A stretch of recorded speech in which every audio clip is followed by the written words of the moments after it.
कुछ पैसा इकट्ठा किया गया चाचू के पास से, कुछ मामा जी दिए हमारे, कुछ मम्मी एनजीओ में काम करती थी। ऐसा कुछ नहीं है कि बचपन से ब्राइट है तभी जाके कुछ अच्छा करेगा लाइफ में, ऐसा नहीं है। मैं खुद ही बचपन में बहुत पुअर स्टूडेंट थी।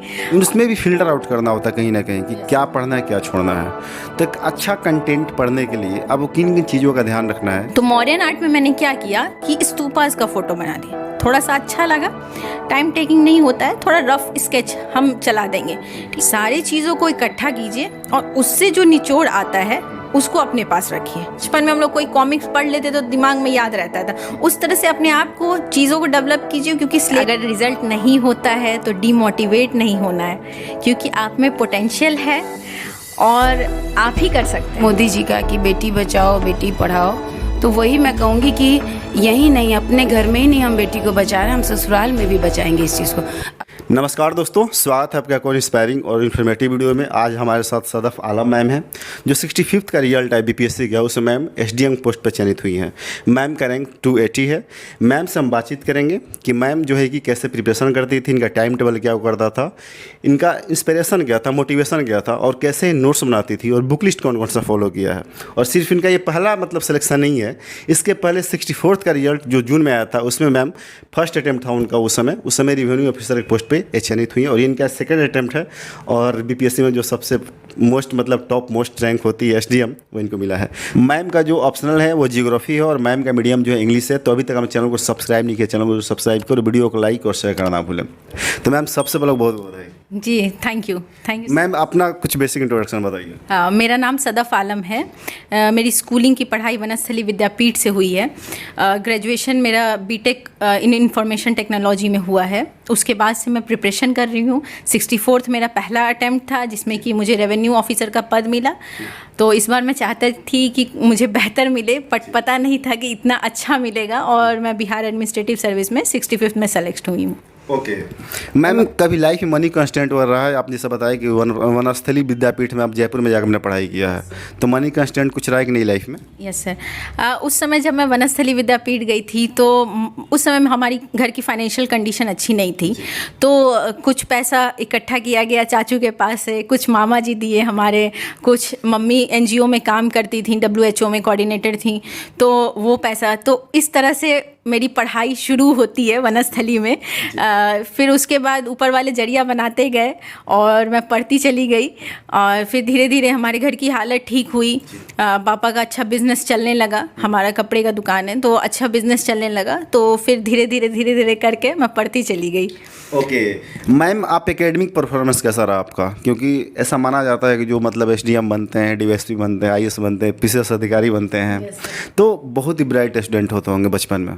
तो आप कैसे थी? एवरेज थी या फिर इंटेलिजेंट थी? थोड़ा सा उसको परसेंटेज जो है उसको जरूर मेंशन कीजिए। थोड़ा सा मैं बताना चाहूँगी कि मैं मैथ्स में हमेशा बिलो 40 मेरा मार्क्स आता था जब मैं 6th क्लास तक यहाँ पे पढ़ रही थी मुजफ्फरपुर में।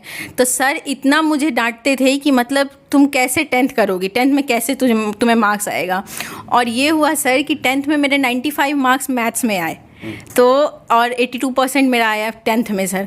तो ये चीज़ नहीं है, जब आप उस चीज़ के लिए डेडिकेटेड हो जाएंगे और जिस स्टेज पे आप के अंदर मैच्योरिटी आ जाएगा, आप वहाँ से बेहतर करने लगेंगे। तो ऐसा कुछ नहीं है कि बचपन से ब्राइट है तभी जाके कुछ अच्छा करेगा लाइफ में, ऐसा नहीं है। मैं खुद ही बचपन में बहुत पुअर स्टूडेंट थी और बाद में जाके मुझे समझदारी आते गया और लगा कि नहीं, अच्छा पढ़ना चाहिए, अच्छे से मेहनत करना चाहिए।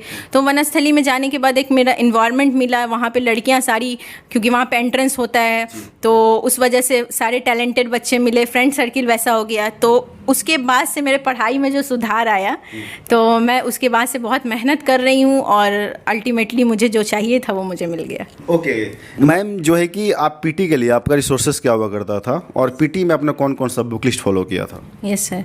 पीटी के लिए जब मैं तैयारी शुरू की तो सबसे पहले लूसेंट को तो बाद में, सबसे पहले एनसीईआरटी, ठीक है। एनसीईआरटी का बेसिक रीडिंग पढ़ने के बाद एडवांस बुक मैंने लक्ष्मीकांत को फॉलो किया पॉलिटी के लिए।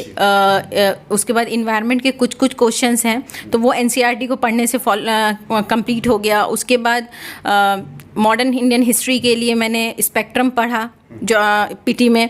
उसके बाद साइंस एंड टेक्नोलॉजी बहुत ज़्यादा रोल प्ले करता है बीपीएससी में। उसके लिए सबसे पहले एनसीईआरटी और फिर कोई भी स्टैंडर्ड बुक जो कंपाइल आता है जनरल साइंस का, या तो वो आप लूसेंट से ले लीजिए या फिर कोई और पब्लिकेशन की, वो मैंने किया। और एग्ज़ाम से 10-15 दिन पहले लूसेंट के जो फैक्ट्स हैं उसको मैंने थॉरोली रिवाइज़ किया बार बार साइंस के लिए, ताकि वो एक कंपाइलेशन मेरे दिमाग के अंदर रहे। तो और पीटी में बिहार के लिए मैंने बिहार स्पेशल के लिए क्राउन पब्लिकेशन का बुक पढ़ा और अरिहंत का मैंने प्रीवियस ईयर सॉल्व किया। ओके मैम, यदि पीटी की बात करी जाए कि पीटी में सारा मटेरियल जो एक मार्केट में अवेलेबल है, तमाम कोचिंग इंस्टीट्यूट्स के मटेरियल मिल जाते हैं, बहुत इजीली मिल जाते हैं, सारे लोग उससे खरीद के लेके आते हैं भी रूम पे। लेकिन उसमें भी फिल्टर आउट करना होता है कहीं ना कहीं कि क्या पढ़ना है क्या छोड़ना है। तो एक अच्छा कंटेंट पढ़ने के लिए अब किन किन चीज़ों का ध्यान रखना है? हाँ, सबसे पहले आप सिलेबस पढ़ेंगे। कोई भी एग्ज़ाम की तैयारी है, किसी भी स्टेट का पीसीएस है, तो आप सबसे पहले सिलेबस पढ़िए। उसके बाद ये देखिए कि सिलेबस में कौन से पोर्शन, कौन से सब्जेक्ट का ज़्यादा वेटेज है, कहाँ से क्वेश्चन ज़्यादा आ रहा है।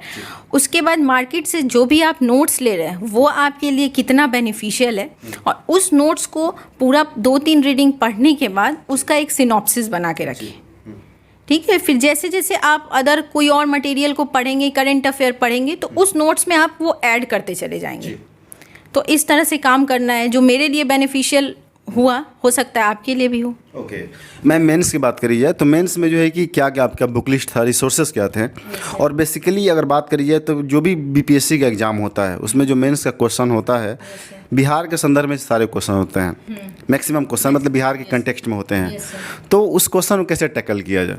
यस सर, उसके लिए आप जैसे 65th में था जो भी बिहार का क्वेश्चन था, मोस्टली इकोनॉमिक सर्वे, बिहार के जो करंट अफेयर्स चल रहे हैं, बहुत डीप करंट अफेयर नहीं, जो ओवरऑल करंट अफेयर्स चल रहे हैं आसपास के, कौन सी स्कीम सरकार चला रही हैं, जैसे 7 निश्चय अभी 66 में भी पूछा गया।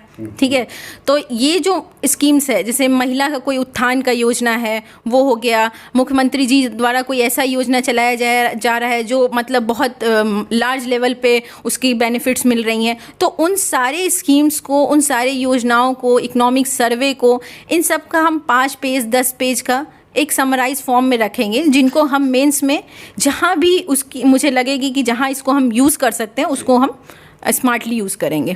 थोड़ा बुक लिस्ट का नाम बताइए मेंस के लिए। बुक लिस्ट का है प्रीवियस ईयर सबसे पहले सॉल्व केबीसी नैनो। ठीक है, हाँ। बच्चे क्या करते हैं, जैसे कि मैं सेंटर पे ये देख रही थी कि सारे के पास बस एक वही था। एक वही नहीं रहेगा, आपके पास एक अपना नोट्स रहेगा। ठीक है, जिसमें कि इन सारे चीज़ों का सिनॉप्सिस बना रहेगा उस टॉपिक को रिलेटेड। जैसे मान लीजिए कि पटना कलम है, ठीक है, पटना कलम के बारे में हमारे पास केबीसी नैनो में वो है मटेरियल जो हम जाके लिख सकते हैं, लेकिन उसमें आप थोड़ा इनोवेशन कर सकते हैं कि एक आध कुछ ऐसी चीज़ है ना, जैसे कि उसमें है कि पॉटरी में है, या फिर इससे पहले आया था एक और पेंटिंग है हमारे 64th में आया था, वो मधुबनी पेंटिंग है। उसके बाद 2-3 पेंटिंग है, उसके बाद है मॉडर्न आर्ट। तो मॉडर्न आर्ट में मैंने क्या किया कि स्तूपास का फ़ोटो बना दिया, थोड़ा सा अच्छा लगा, टाइम टेकिंग नहीं होता है, थोड़ा रफ स्केच हम चला देंगे। ठीक है, तो उससे क्या होगा ना, 1-2 मार्क्स हमारा इन्हेंस हो जाएगा, और वही 1-2 मार्क्स जो है वो एज हमें लीड कर देगा। तो मैंने ये सब काम किया कि जितने भी मैंने चीज़ें पढ़ी उन सब का कंसाइज नोट्स मेरे पास था। जो एग्ज़ाम से पहले जो मैं 4-5 रिवीज़न की, बस उसी नोट्स को किया मैंने।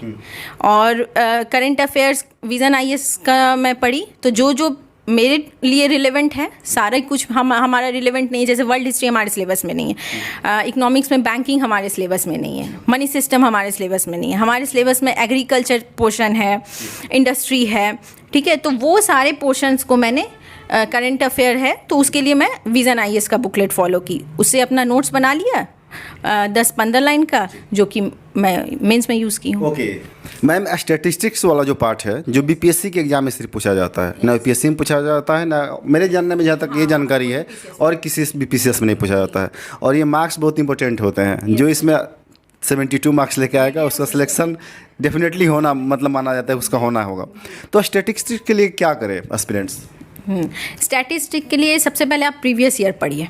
उससे आपको एक आइडिया हो जाएगा कि कौन सा पोर्शन है जिससे क्वेश्चन, जैसे अभी क्या है मिक्स ड्राफ्ट से बहुत क्वेश्चन आ रहा है, 64th में मिक्स ड्राफ्ट से 2-3 क्वेश्चन, इस बार ठीक था, 65th में उतना टफ नहीं किया।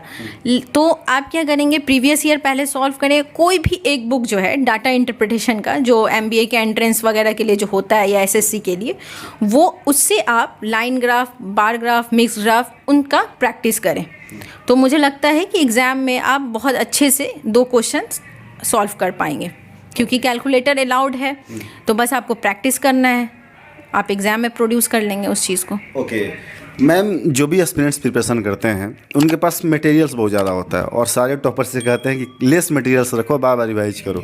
तो आपकी इस बारे में क्या राय है, कैसे कंटेंट को जो है कि एकदम सीमित रखा जाए और उसको अच्छे से यूटिलाइज किया जाए? यस सर, जहाँ तक कि कंटेंट की बात है तो वाकई में जो टॉपर्स बोलते हैं, मैं उनकी बात से बहुत एग्री हूँ कि कंटेंट को जितना कम रखें उतना हम एग्ज़ाम के 5-6 दिन पहले अच्छे से रिवीजन करेंगे। अगर एक कॉपी हमारे पास रहता है तो उसका रिवीजन हम 5 बार कर सकते हैं, अगर 5 कॉपी रहेगा तो बस उसका एक ही बार रिवीजन होगा। तो इस चीज़ पे हम थोड़ा स्मार्टली वर्क करेंगे। और मुझे लगता है मैंने क्या किया था कि जितना भी सब्जेक्ट है वो सब का मेरे पास 10 पेज 5 पेज का लिखा हुआ खुद से, ताकि एक वो मेमोराइज वाला बात भी हो जाए और मेरे पास वो 5 पेज का नोट्स रहे जो कि मैं बार बार रिवाइज करूं और एग्ज़ाम में बहुत अच्छा उससे लिख पाऊं। ओके हाँ मैम, मैं बहुत सारे टॉपर्स का इंटरव्यू इससे करता हूँ। BPSC टॉपर्स का मैं इंटरव्यू किया, PSC टॉपर्स किया, तमाम स्टेट टॉपर्स का मैं इंटरव्यू किया। बहुत लोग मुझे मेल करते हैं और इंस्टाग्राम पे मैसेज करते हैं कि जिस भी टॉपर्स का इंटरव्यू करने जा रहे हैं उनका जो है नोट्स आप यहाँ पे गूगल ड्राइव करके आप डिस्क्रिप्शन में डालिए ताकि हम उसको फॉलो करेंगे। तो आपका क्या कहना है कि किसी दूसरे टॉपर्स का नोट्स फॉलो करना ठीक है या फिर नहीं? और दूसरा क्वेश्चन इसी में है कि बहुत सारे स्टूडेंट्स ऐसे भी मतलब उनका कंसेप्ट होता है कि हम नोट्स क्यों बनाएं, नोट्स बनाने में इतना समय लगता है, बुक्स में अंडरलाइन कर देंगे, हाईलाइट कर देंगे, तो नोट्स बनाने कितना इंपॉर्टेंट है? यस है, अगर आप 4 बुक्स पढ़ के और एक अपना नोट्स बना लेते हैं तो मेरे हिसाब से वो बहुत बेनिफिशियल होगा, क्योंकि हम एग्ज़ाम टाइम में, एग्ज़ाम से 1 महीना पहले उन 4 बुक को नहीं पढ़ सकते, उतना हमारे पास टाइम नहीं होता है, क्योंकि हमें सारी सब्जेक्ट्स कवर करनी है, ना कि एक ही सब्जेक्ट पढ़ना है।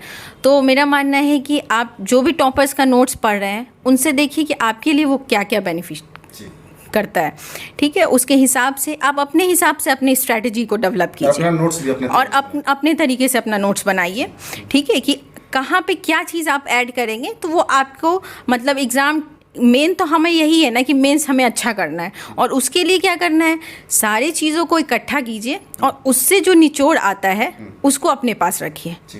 सब चीज़ पढ़ लेने से, ठीक है, आप एक बार पढ़ लिए क्या टॉपर्स लिख रहे हैं तो उनसे एक आइडिया ले लीजिए कि हम क्या नहीं सोचे और ये क्या सोचे थे अपने आंसर में, तो उन सब चीज़ों को सिनॉप्सिस बनाइए, कंसाइज सब कुछ रहना चाहिए और उसको बार बार रिवाइज कीजिए। मल्टी टाइम रिवीजन बहुत ज़रूरी है। ओके मैम, जैसे कि आपने नोट्स के बारे में बताया, तो आपका नोट्स बनाने का तरीका क्या था, क्या स्टाइल था? यस सर, मेरा नोट्स बनाने का ये था कि मैं सब चीज़ को नहीं लिखती थी, जो बहुत इम्पॉर्टेंट है, जो मुझे लगता है कि मैं एग्ज़ाम में इसी चीज़ का यूज़ करूँगी। जैसे कि चंपारण मूवमेंट है, तो चंपारण मूवमेंट में आप सारी चीज़ें तो मैं याद नहीं कर सकती, लेकिन मैं क्या करती थी कि सीक्वेंस, अब 1917 में जैसे जैसे गांधी जी, अब बिहार से हमको रिलेट करना है, चंपारण मूवमेंट यहाँ पे गांधी जी का पहला मूवमेंट था, तो मैं क्या की कि जैसे जैसे वो एरिया वाइज कर ली कि मुजफ्फरपुर में आए, उसके बाद वो मोतिहारी गए, उसके बाद 2-3 जगह पहले पटना आए, फिर ऐसे ऐसे करके लखनऊ सेशन में राजकुमार शुक्ला जी उनसे मिले, तो इस तरह से लखनऊ, आई गेस लखनऊ या कलकत्ता है, मैं सही याद नहीं कर पा रही हूँ, हाँ, तो इस तरह से मैं एक सीक्वेंस याद कर ली कि अगर एग्ज़ाम के टाइम मैं इस चीज़ को रिवाइज नहीं भी कर लेती हूँ तो इतना मेरे अंदर रहेगा, हाँ, एक स्टोरी फॉर्म कर लीजिए दिमाग में, जैसे बचपन में हम लोग कोई कॉमिक्स पढ़ लेते तो दिमाग में याद रहता था, उस तरह से अपने आप को चीज़ों को डेवलप कीजिए, क्योंकि सिलेबस ज़्यादा है और टाइम हमारे पास कम है, तो उसमें स्मार्ट वर्क करके हमें फाइनल सिलेक्शन लेना है, तो इस तरह से काम करने में मुझे लगता है कि बेनिफिट होगा। ओके, आपके पास कोई नोट्स है तो वो जरूर दिखाएं। यस सर, मेरे पास है, मैं ज़रूर शेयर करूँगी। मैं अपने नोट्स का एक पार्ट बता रही हूँ कि जैसे मैंने मौर्यन आर्ट को प्रिपेयर किया था, तो मौर्यन आर्ट का एक है कि मौर्यन एम्पायर कब से कब तक था, उनके टाइम पे ये आर्ट डेवलप हुआ, उसके बाद आप 2-3 लाइन का इंट्रोडक्शन दे देंगे कि मॉडर्न आर्ट में मॉडर्न आर्ट कब से शुरू हुआ, मगध डायनेस्टी फॉल हुआ, उसके बाद ये सब करते हुए आप एक थोड़ा 2-3 लाइन का इंट्रोडक्शन दे देंगे। उसके बाद मॉडर्न आर्ट को 2 पार्ट में डिवाइड कर दिया, court art, folk art. Court art में है पिलर, केव, स्तूपास। फोक आर्ट में है बीड्स, पॉटरी, स्कल्पचर। अब फिर कोर्ट आर्ट को थोड़ा सा डिफ़ाइन कर दिया, फोक आर्ट को पूरा डिफ़ाइन कर दिया। अब पिलर्स है तो पिलर्स में थोड़ा सा मेरे पास एक डायग्राम आया तो उसको पिलर्स मैंने बना दिया। उसके बाद उसमें लिख दिया ये एबेकस है, ये बेल है, ठीक है। यहाँ पे एनिमल का एक साइन रहता है वो मैं बना नहीं पाई तो एनिमल, बुल, लायन लिख दिया। फिर ये नीचे लिख दिया ये क्या है, पिलर्स जो था वो मोनोलिथिक शाफ्ट पे बना हुआ था, तो इस तरह से एक हो गया। उसके बाद एग्ज़ाम में मैं ये चीज़ जो पिलर्स हैं बिहार में, जैसे कि वैशाली ज़िला में है, अरेराज में है, नंदन लौरिया नंदनगढ़ है, रामपुरवा है, उसको मैं दिखा दी। फिर उसके बाद केव है तो थोड़ा सा मैं केव को बता दी। बेसिकली मैं ये बताना चाहती हूँ कि आप कोई भी चीज़ को प्रिपेयर करें तो उसको एक नया इनोवेशन दें, एक अपने आइडिया से उस नोट्स को तैयार करें। सो मैम आपसे मैं लास्ट क्वेश्चन पूछना चाहता हूँ कि जो भी एस्पिरेंट्स आपको सुन रहे हैं, स्टूडेंट्स जो सुन रहे हैं आपको, उनके लिए आपका क्या मैसेज है? मैं बस यही कहूँगी कि अगर रिज़ल्ट नहीं होता है तो डीमोटिवेट नहीं होना है, क्योंकि आप में पोटेंशियल है और आप ही कर सकते हैं। ये सोच के रखना है कि हम ही कर सकते हैं, होगा कैसे नहीं। और जब अगर मैं कर सकती हूँ तो कोई भी लड़की या लड़का कर सकता है, क्योंकि शुरू में जब इसमें फील्ड में घुसी थी मुझे तो ये भी नहीं पता था कि मेरे से पीटी भी होगा, लेकिन आज मैं आपके सामने हूँ। पहले बार में भी मुझे सर्विस में मिला, पोस्ट मिला, और सेकंड बार में बहुत अच्छी सर्विस मिली। तो ऐसा कुछ नहीं है, बस अपने आप को मोटिवेट रखना है। चुनौतियां हर जगह हैं और स्ट्रगल के बाद ही सक्सेस मिलता है। Okay, thank you so much Sadaf Alam ma'am कि आपने बहुत ही प्रोसेस समय निकाल कर हमसे बात किया। तो दोस्तों हमारे साथ ये थी सदाफ आलम मैम जो कि एसडीएम पोस्ट पर चयनित हुआ है। 65th का जो रिजल्ट आया है उसी में मैम का चयन हुआ है। और मैम का रणनीति जन आप लोगों ने, इनका नोट्स देखा आप लोगों ने और बुक लिस्ट बताया मैम ने, तो इनकी रणनीति और इनकी जर्नी जो रहा है काफ़ी इंस्पायरिंग रहा है। तो अभी तक हम चैनल को सब्सक्राइब नहीं किया, चैनल को सब्सक्राइब करो, वीडियो को लाइक और शेयर करना बोले। दोस्तों अब हमारे साथ माता जी हैं सदाफ आलम मैम की, हम आंटी से पूछेंगे कि इनको कितना प्राउड फील हुआ है। डेफिनेटली प्राउड जो मोमेंट होता है एक फैमिली के लिए, जब उसका बेटा बेटी सेलेक्ट होता है तो वो कोई दूसरा कोई बयान नहीं कर सकता। तो आंटी जी कैसा लग रहा है कि आपकी बिटिया जो सेलेक्ट हुई है? तो बहुत ही ज़्यादा खुशी हो रही है। जितना एक्सपेक्ट किया था उससे ज़्यादा ही मतलब मिला। और कहते हैं ना कि जब ऊपर वाला देता है तो छप्पर फाड़ के, वही हुआ। इससे पहले भी इसको रेवेन्यू मिला तो उसमें भी खुशी थी और बहुत खुशी थी उसमें भी, लेकिन ये जो मिला है तो मतलब इजहार नहीं कर पा रहे हैं, मतलब क्या शब्दों में इजहार नहीं कर पा रहे हैं उस चीज़ का, खुशी का। और बहुत खुशी हो रही है। और हर एक माँ से मैं कहूँगी कि वो भी अपनी बेटी को इसी तरह से आगे बढ़ने की प्रेरणा दे, हेल्प करे, उसका सहारा बने। हर कदम पर जहाँ मेरी ज़रूरत हो, किसी भी माँ को ऐसा लग रहा हो कि हम नहीं कर पा रहे हैं या अपनी बेटी को मतलब आगे बढ़ाने के लिए कहीं दिक्कत आ रही है, तो मैं हेल्प करना चाहूँगी, हर स्टेज पे उनका हेल्प करना चाहूँगी। और यही कहूँगी कि आगे बढ़िए और बढ़ाइए बेटी को। एक्चुअली आंटी थोड़ी सी क्या पॉलिटिकल एक्टिविस्ट भी है, इस बार मुखिया भी खड़ा हो रखी है ये। तो आंटी ये बताइए कि आप खुद पढ़ी लिखी एक महिला है, आपने तालीम कैसे देती है अपनी बेटी को? मतलब मैंने खुद पटना विमेंस कॉलेज से ग्रेजुएशन किया है और मैं एक इंडिया लेवल पे स्पोर्ट्समैन भी रह चुकी हूँ। तो मेरा शुरू से रहा है कि मेरे बच्चे कुछ अलग हटके करें, और वो हटके करने के चक्कर में हुआ कि जैसे जहाँ मेरी शादी हुई यहाँ पे मुजफ्फरपुर में, तो यहाँ पे वैसा माहौल था नहीं। हालांकि मेरी फैमिली के लोग सब हैं, एजुकेटेड हैं, इसी के चलते इसको मैंने यहाँ पे, मुझे कोचिंग वगैरह में थोड़ा सा दिक्कत हो रहा था तो इसको हमने वनस्थली भेजा, जहाँ कोई भेजते नहीं, हमारी कम्युनिटी के लोग वहाँ नहीं भेजते हैं अक्सर, तो हमने वहाँ भेजा। आंटी जी आपसे लास्ट में पूछना चाहूँगा कि आप एक टॉपर की माता जी अब हो गई हैं और आपको जाहिर सी बात बहुत प्राउड वाला आपकी फीलिंग होती होगी, सोसाइटी में, समाज में सब आप लोग कहते होंगे कि अफसर की आप माता जी हैं, एसडीएम की मम्मी हैं आप। तो बाकी आपकी कम्युनिटी की यदि बात करी है तो बाकी सारी जो भी माता आपको सुन रही हैं तो उनको आप क्या मैसेज देना चाहोगे? वो तो मैंने कहा ना कि हर एक माता को मैं कहूँगी, मेरी जो हम लोग की पढ़ाएं, एक चला था मोदी जी का कि बेटी बचाओ बेटी पढ़ाओ, तो वही मैं कहूँगी कि यही नहीं, अपने घर में ही नहीं हम बेटी को बचा रहे, हम ससुराल में भी बचाएंगे इस चीज़ को। अगर ये अवेयर हो जाती है हर चीज़ से और अगर ये एजुकेशन इनको अच्छा से मिलेगा तो खुद बे खुद सेफ्टी आएगी इन लोग में, और हर वहाँ पे भी ससुराल में भी अगर जाएगी तो ये लोग अच्छा करेंगी। ओके। तो दोस्तों आपने देखा कि आंटी जी, जो कि अब एक आंटी सिर्फ नहीं है और ना ही माता जी हैं, अब एक टॉपर की माता जी हैं, ठीक है। तो इनके चेहरे की मुस्कान बता रही है कि कितनी ही प्रफुल्लित है और कितना इनको प्राउड फील हो रहा है। आप भी मेहनत करें, आप भी बने, एक दिन आपके भी पेरेंट्स, आपकी माता, आपके पिताजी इसी तरह के प्राउड मोमेंट उनके लिए भी होगा।